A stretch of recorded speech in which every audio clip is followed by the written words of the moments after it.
Dear Father Spitzer, please Okay. give us a foolproof argument for the existence of a creator. I'm assuming that means that a fool like me can understand, but I think maybe this is the bigger part, because they admit it's a tall order. But is there some proof that atheists cannot deny? Thank you, Father. God bless you. Sylvia in Miami, Florida. So that would be the question. When discussing things like the existence of God with an atheist, is there one particular argument that you find most effective? Well, I think the one that's probably the most effective comes from Bernhard Lonergan, who wrote a book called Insight, a study of human understanding. And in chapter 19, he gives a proof for the existence of God. And the proof runs like this, and I'll try and explain it a little bit in a moment. If the real is completely intelligible, then God exists. But the real is completely intelligible, therefore God exists. Now, I know that's a mouthful, and the word intelligible is big, but it's based on the good old Aristotelian proof. Goes all the way back to Aristotle's physics and metaphysics. What Aristotle tried to show was that, look, you can have, the whole world could be caused causes. And what he meant by that is, if something is literally nothing before it is caused, now pretend that the entirety of reality is composed of those things. They're literally nothing before they're caused.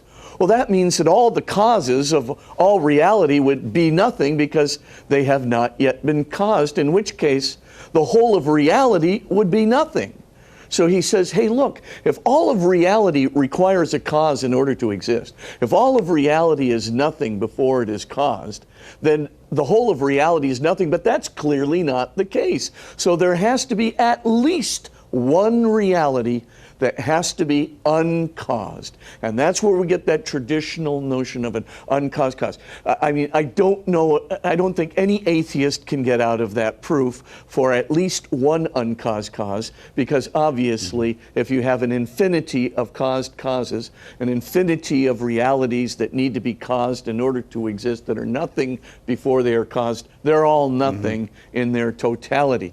So that, I think, is foolproof. It's the second part of the proof, well, how do you prove that there's only one uncaused cause, and that uncaused cause is essentially God?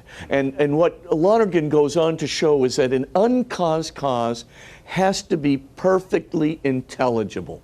That is to say, the uncaused cause, or any uncaused cause which stands at the basis of all reality, will have to answer every possible question that can be asked. It has to be the final answer to every question that can be posed about existence or reality. And this is a very good proof, and I give it in my in a new book that I wrote a while back, The Soul's Upward Yearning. It's pretty new, and then in another one in chapter 4 called New Proofs for the Existence of God. But essentially, just remember this, and it's very hard for atheists to refute, that an uncaused cause will have to be perfectly intelligible. It'll have to be completely intelligible, because it will have to answer every question about existence, because it grounds existence in itself. Its existence in itself. It has to be the ultimate answer to all questions.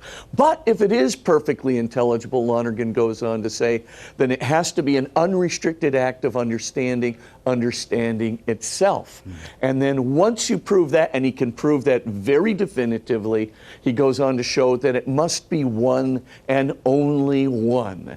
So essentially, it's a four-step proof, even though the proof itself, the simple formulation is, if reality is completely intelligible, then God exists, but reality is completely intelligible. So the first thing you have to do is prove that there's at least one uncaused cause, easy to do, foolproof.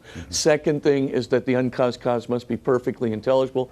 Third step is to show perfectly intelligible reality has to be an unrestricted act of understanding, or an unrestricted act of thinking, understanding itself. And the final thing is to show that that unrestricted act of understanding must be one and only one. And then he says, well, that's what we mean by God, and it has to be the ground not only of all existence, but the ground of all intelligibility. It has to be an unrestricted act of thought. It has to be a personal, thinking God, and therefore and it can only be one. Therefore, it is completely commensurate with the Christian God. So that's going to be a very hard proof. And if atheists want to kind of tangle with that proof, just send them to chapter 19 of Insight. At the end of it, Lonergan kind of gives this little plea to his readers. He says, well, if I've done something wrong, simply point it out to me. If there's some error in this proof, well, let me know. If there's some contradiction that's either I or other people have not seen, well, just tell me what it is. And of course, nothing has been really forthcoming. So I'd say that's a really good one. And again, it's very finely done in Insight, which is a bit of a complex book, but you can always go to New Proofs for the Existence of God, chapter 4, which is a book I wrote that summarizes it. Right, which is available through the E.W. Chin Religious Catalog, as is virtually all of your resources, of course, and of course you've got the Magis Institute as well, and you can go to ewchinrc.com and get all the resources we offer through the E.W. Chin Religious Catalog.